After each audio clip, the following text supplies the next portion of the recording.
الكرتونة دي واحدة من الكراتين القديمة للمكملات اللي كنت بشتريها على مدار سنين. اشتريت مكملات كتير بفلوس كتير أكتر مما صرفت على أكلي وشربي، والنتيجة للأسف مفيش. السلام عليكم، ازيكم يا جماعة؟ في يوم شفت فيديو غير لي كل اللي كنت مؤمن بيه، ودي كانت بداية كل حاجة. كنت مؤمن دايما ان الحل في المكملات. كنت كل ما اسمع عن مكمل جديد اجري اروح اشتريه. كنت متخيل ان الصحة بتتباع في علبة، وكنت كل ما اشتري مكملات اكتر كنت بنتظر ان النتيجه تبقى تحسن حتى لو طفيف او احس باي فرق او ميزه. للاسف ما كانش بيبقى فيه اي جديد.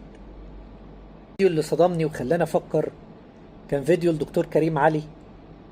كان يوم بيقضيه كامل، يعني يعتبر لايف، وذهلت من كم المكملات الغذائيه اللي هو بياخدها على مدار اليوم. انا ذهلت. انا كل اللي انا فكرت فيه ساعتها، لما كل دي مكملات تتاخد على مدار اليوم، طب الناس اللي ما معهاش تعمل ايه؟ الناس اللي ما معهاش فلوس تدفع تعمل ايه؟ طب هل من الصح ان انا استغنى عن الادويه واستبدلها بمكملات بكميات غبيه على مدار اليوم؟ هل ده الصح يعني؟ هل هو ده المنطق؟ هنا يا جماعه الخير بدات ادور، فوقعت على فيديو الدكتور محترم، دكتور محمد عبد الجبار، الله يديله الصحه والعافيه.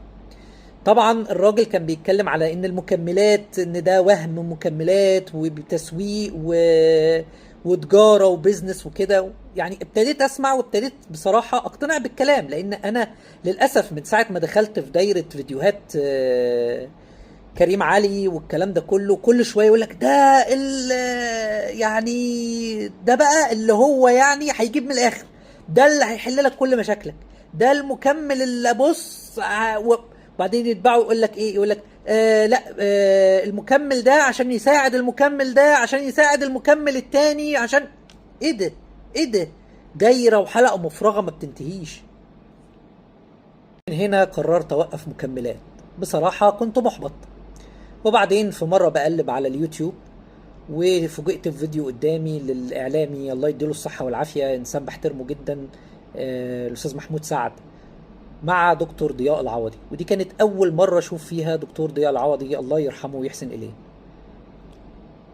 جماعة احنا هنا لما بنقول الله يرحمه ويحسن إليه، احنا يعني أي بني آدم توفاه الله طبيعي ما تجوز عليه الا الرحمه. يعني اختلفنا معاه اتفقنا معاه، دي حاجه ودي حاجه، يعني له ما له وعليه ما عليه.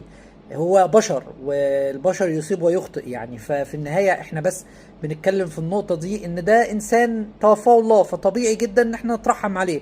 الله يرحمه ويرحم جميع موتى المسلمين يا رب، اللهم امين. من الطبيعي جدا يا جماعة طبعا أي حد بيتكلم عن أي حاجة نشوفها وفكرتها مختلفة أكيد بيجذبك، يعني مليون المية بتبقى عايز تسمع إيه الفكر اللي عنده، إيه الاختلاف اللي عنده، إيه اللي هو بيقوله، إيه اللي هو بيطرحه. فلقيته بيقول الأسئلة اللي هي بتدور في دماغي، هو إحنا مخلوقين بأوبشن المكملات ده؟ يعني إحنا مخلوقين ناقصين والمكملات دي هي اللي هتكملنا؟ ما هو يعني فبصراحة لقيته بيتكلم في الفكرة اللي أنا بفكر فيها.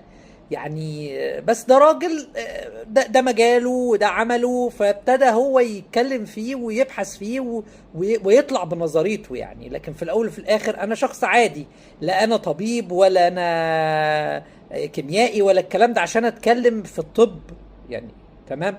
فلقيت عنده حاجة مختلفة بيقولها، والاختلاف ده لمسني، فبالتالي انا يعني قررت ان انا ابتدي اشوف الوضع هيمشي ازاي.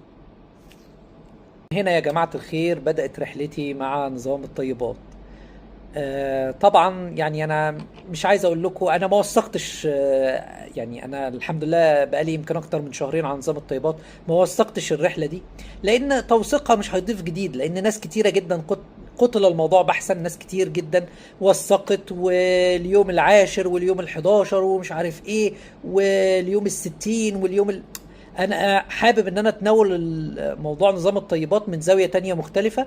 فعشان كده انا يعني اكيد مش هضيف على اللي الناس قالته لو انا بوثق يومياتي او حاجة زي كده عن نظام الطيبات. فيعني انا حابب ان يبقى فيه اضافة، فالاضافة اقدمها بشكل مختلف اللي هو الناس تقريبا ما اتكلمتش عنها يعني، او انا اظن ذلك يعني. فلو عجبك الفيديو والمحتوى بتاعنا يا ريت تشتركوا معنا في القناة وتحط لنا لايك، ونشوفك دايما بكل خير. سلام يا صديقي.